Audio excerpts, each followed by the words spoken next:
Can you just break down why the pyramids are so amazing outside of just the visual stimulus that we've all seen in postcards? Well, yeah, I mean, the reality of them is probably stranger and more interesting than anything people can think up in terms of fiction. It's just they're for the longest time have been not only like the tallest man-made structure, but they've been some of the most precisely man-made structures we've ever accomplished. Like we didn't, it wasn't until like the 1700s that we even developed enough precision to be able to define just how accurately those things are aligned to things like true north.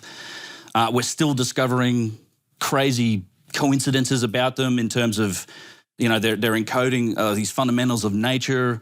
The Great Pyramids, like I can talk about it a bit. It's a scale model of the Northern Hemisphere. It's just like. What do you mean by that? Well, Let's break down some of the precision.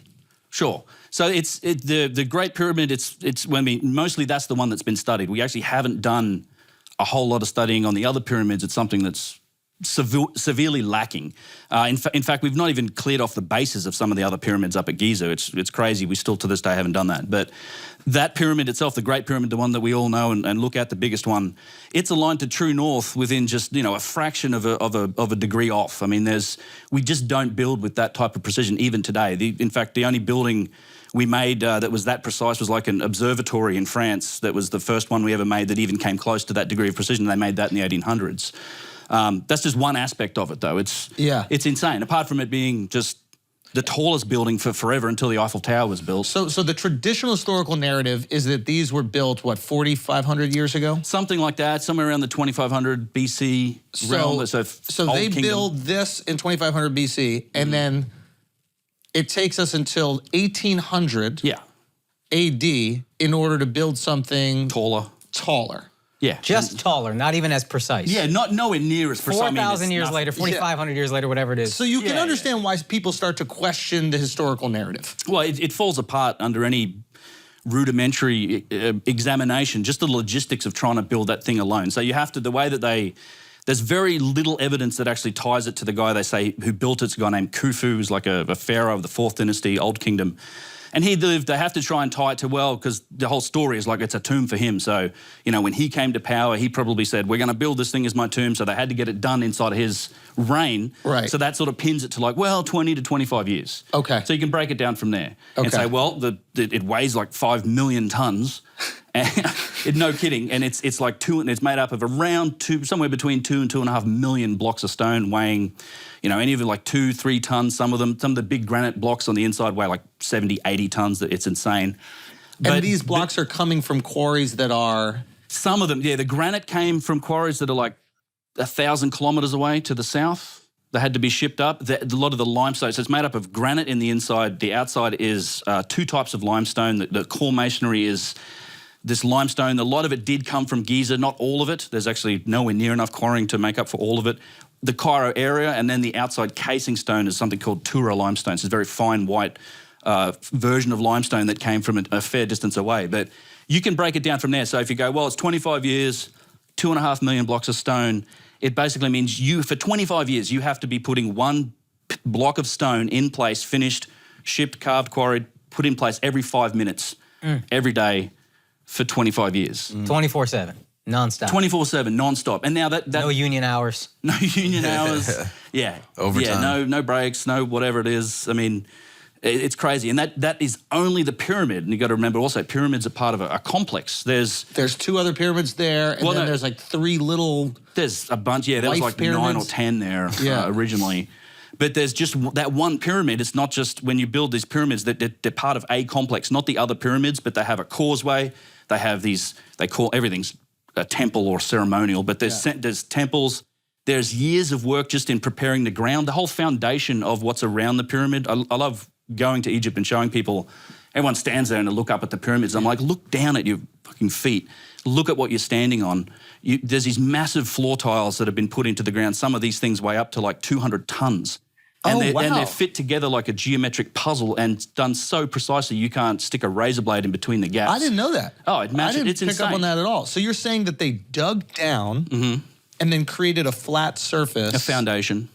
And then tiled the foundation. Yeah, with these, but some of these, I mean, you're talking tiles this thick, some of them even bigger.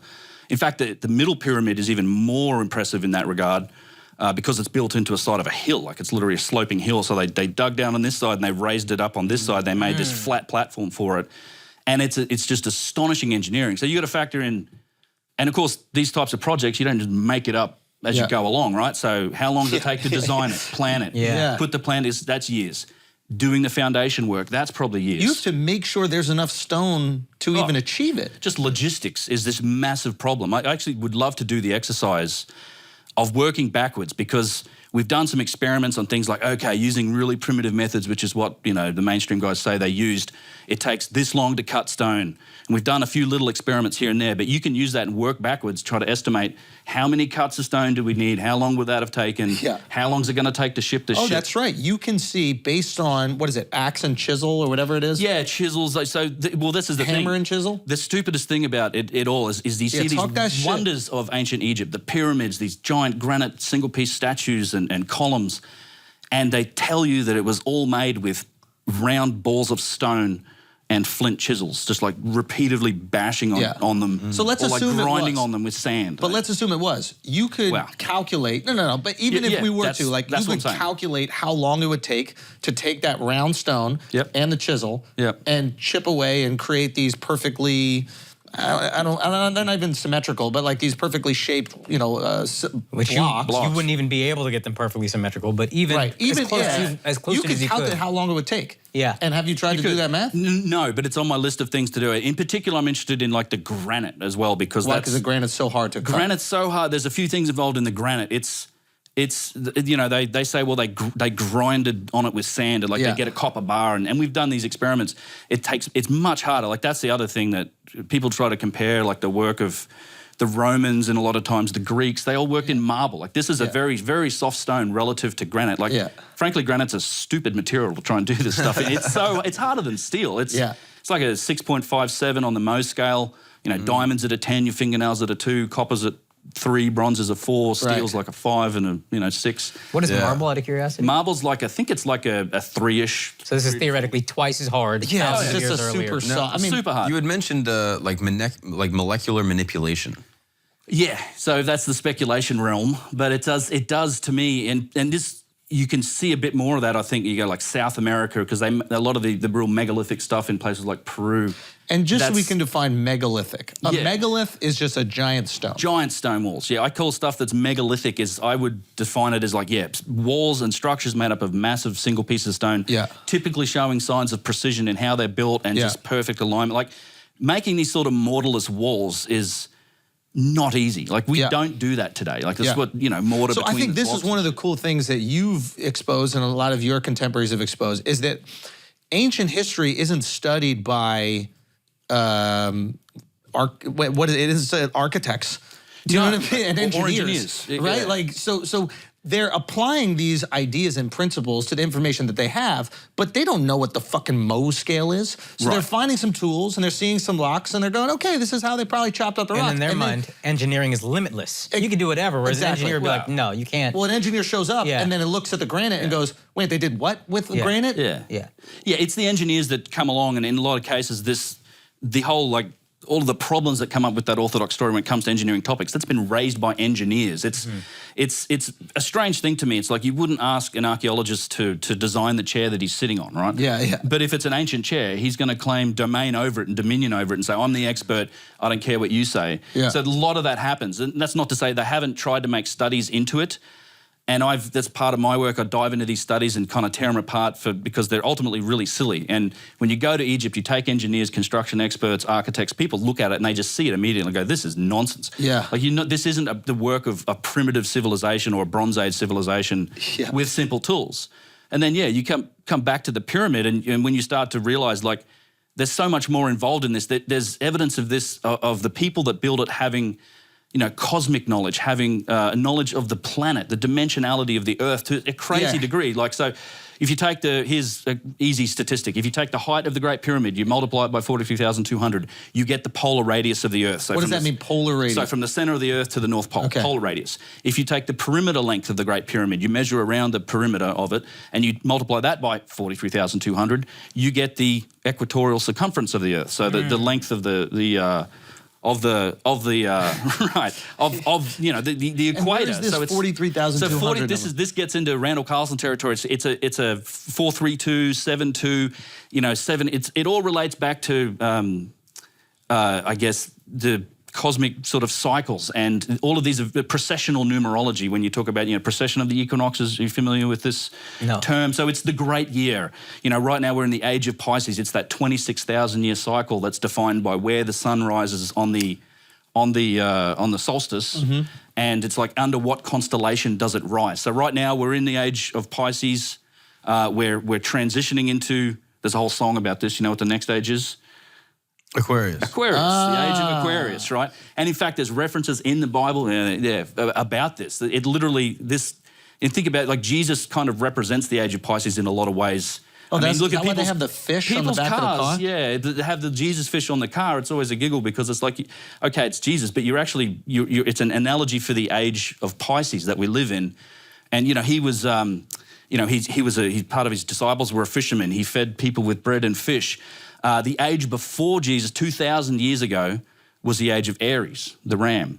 So think about another biblical figure that existed Isaac. In the old time. Well, Moses as well, right? Oh, right. And he blew the ram's horn. And before that, I wonder if that was him trying to talk because he had a speech impediment. So I wonder if they thought it was a ram's horn, but he was just like, hey.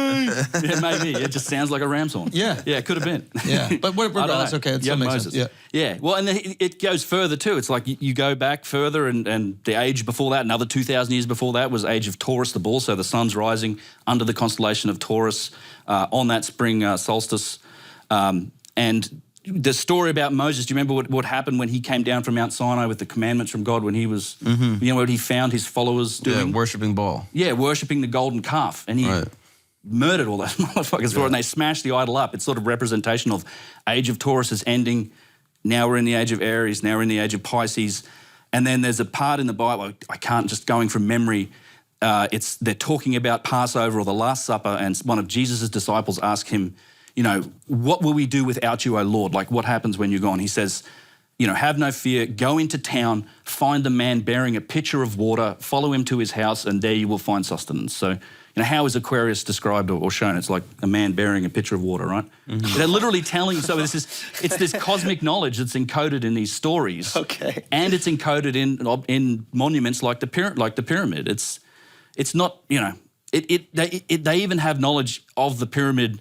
It encodes the specific shape of the Earth. By that, I mean the Earth being this oblate spheroid, right? We're a little bit fatter around the edge than we are around north-south, right? Because we spin. Yeah. So we're not a perfect sphere. That ratio, you'd call it the ratio of latitude to longitude. So if you take that grid of latitude and longitude, you spread it out on the planet, you go down to 1/4 of 1 degree, and you measure it, so it's a little bit further sort of east-west than it is north-south. That ratio of latitude to longitude is expressed in the pyramid. How? Because it sits on something, I talked about the foundation, it sits on the foundation called the socle. So it's like they call it, it's a cubit height. It's about this high, sticks out about this far. So it gives you two ways to measure the perimeter length, right? You can measure the base of the pyramid, or you can measure the base of the socle being slightly larger. And when you ratio or you compare those two numbers, it's longitude, it's latitude and longitude. Wow. And bear in mind that we couldn't figure out how to measure longitude accurately in our own civilization until the turn of the 19th century. I think that's when it was. James Cook's second voyage of discovery. We could not measure longitude to save ourselves until we developed chronometers and watches accurate enough to do so. And you're saying according to the traditional archaeologists 4,500 years ago, and you believe probably much longer, they knew So if we're accepting between longitude and latitude. They knew the shape of the Earth. Yeah. If we're accepting traditional archaeology, there's just all these crazy coincidences, and none of that. They had no idea that if you multiply, it's a longitude, and latitude. At that time, they just were not aware. They were not privy to this information. There's no proof to show that they were. They say it's a coincidence. All of these things, you keep coming up with them because there's other, there's some people make an argument that the speed of light is encoded in the damn thing. There's all these crazy golden ratios and metrics when you get into like the King's Chamber and the geometry of that. It relates back to the meter. There's so many interesting studies about it, but it's generally all described and hand-waved away as, well, it's just coincidence. And it's like, So you can basically, find this stuff and you analyze anything. You're approaching this, and like a lot of people in your position are going, these are a lot of coincidences.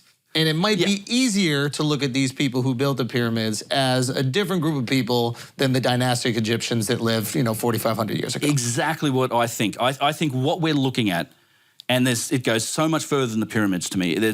We're looking at the remnants of a lost civilization, and that left stuff. They might have left cultural knowledge. They might have left architecture and objects that were inherited by essentially a Mesolithic people that developed into a Bronze Age culture that we call the dynastic Egyptians. I think we have a good understanding of the dynastic Egyptian civilization. The tools that we found, the way they lived their life, that's the job of the Egyptologist. And I think we're right about those guys. I just don't think you can say they made everything. And in fact, they themselves don't say that. Like, their own history goes back 40-something thousand years. Like so when do you think they're made? Oh, so it's a lot of, I think, pre-cataclysm, a lot of this stuff, and I'm not saying the pyramids as they are, you do have to kind of look through all this stuff with the lens of, I need to preface this, because it's like, there were thousands and thousands of years of renovation, reuse, rebuilding, adaptation, and then thousands of years of deconstruction, quarrying. Like, they've literally been ripping stone off these pyramids for the last couple thousand years and selling it. Up until about 50, 60 years ago. Oh, wow. So it's just that, you have to look at it through that lens, and the Egyptians spent many thousands of years working on this stuff and renovating it, using it for their own purposes. But I think a lot of this stuff goes back to before the cataclysm, like the Younger Dryas period, which we can talk more about. But potentially goes back way further than that. If I'm going to speculate, I mean, hundreds of thousands of years, potentially 50, because, and this is where it gets interesting, because there's so many other vectors from modern science right now that should be affecting that story of history, right? The last 20 years, we've seen incredible advances in our knowledge base, not just the cataclysm stuff. To me, that's the key that kind of unlocks the whole picture, but even the history of the human race itself. Right? We thought for the longest time, if you're creationist, 6,000 years, okay? But for the longest time, Victorian era, like, well, maybe it's 50,000 years as a species.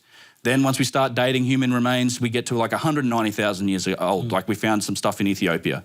And then recently in the last couple of decades... 300, right? Morocco, they found a modern, anatomically correct, Morocco, you nailed it. And that takes it to about 300,000 years old. That's still the oldest actual thing in the fossil record, but now we've got DNA studies. There's a study that's done recently that shows like us and Neanderthals like diverged from a common ancestor somewhere in the 800,000-year-old range is what they're guessing. And then the latest thing in the last couple of years, studies into teeth morphology, like the really nerdy studies into how teeth evolve and grow over time, and they're putting it back at 900 to 1 million years old as a species. So there is a chance that human beings have been here for 1 million years in our current form. Yeah, and modern, anatomically correct, humans. You could shave one down and put him out in the street. It's like Brendan Fraser and, Encino Man. Yeah. Now, that's crazy. Now, we see how much changes within 1,000 years. We see how much changes within 200 years. Yeah. Right? Like from the 1800s to now, a lot fucking changes. So it is very possible there could be a civilization that pops up, achieves immense success, gets wiped out, happens again, like almost on some Matrix shit. Yeah, it's a cycle. I actually do think it's a long, convoluted thing to get to about why this stuff's important, is I do think there's a cycle almost of civilization and catastrophe or cataclysm, and we've been through it.